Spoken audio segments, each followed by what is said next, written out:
had our annual legislative forum where we met with several legislators who are based and represent the city of Tulsa and its surrounding suburbs. The legislative forum has always been a great opportunity for city officials to meet with our state officials and talk about issues that concern all of us.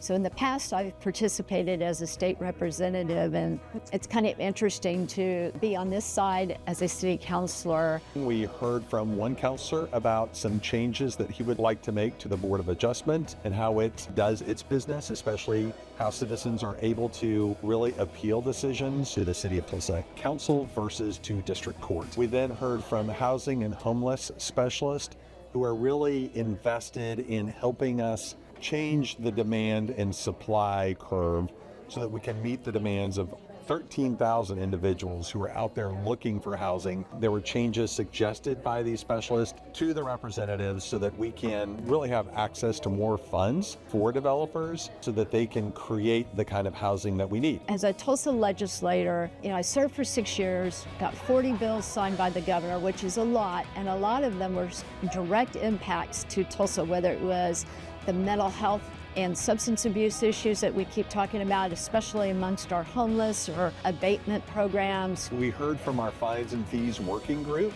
relating to just the justice reforms that our municipal court has made, and they've been significant. So we have a special services docket that really does allow people to receive additional services. We found that about 80% of those people who go through don't get in trouble with the law after they go through that special services docket. We also heard about driver's license restoration. We were able to understand how the driver's license department now is embedded into our municipal court system, so people don't have to go back and forth between the court and the driver's license department to have their driver's license restored.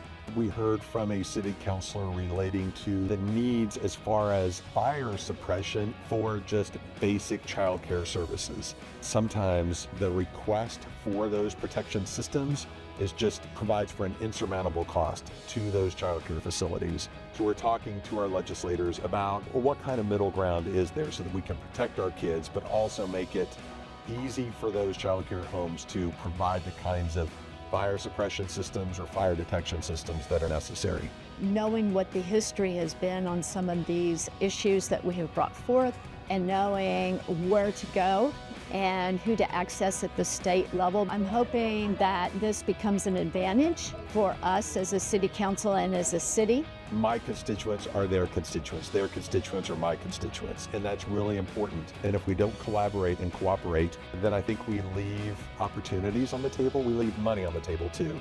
And it's really important for them to know what funding we need and what priorities we have so they can go and they can sponsor legislation and also attain funding and bring it back to Tulsa. What I look forward to is being able to go down to Oklahoma City and working with our colleagues here and helping move our agendas forward.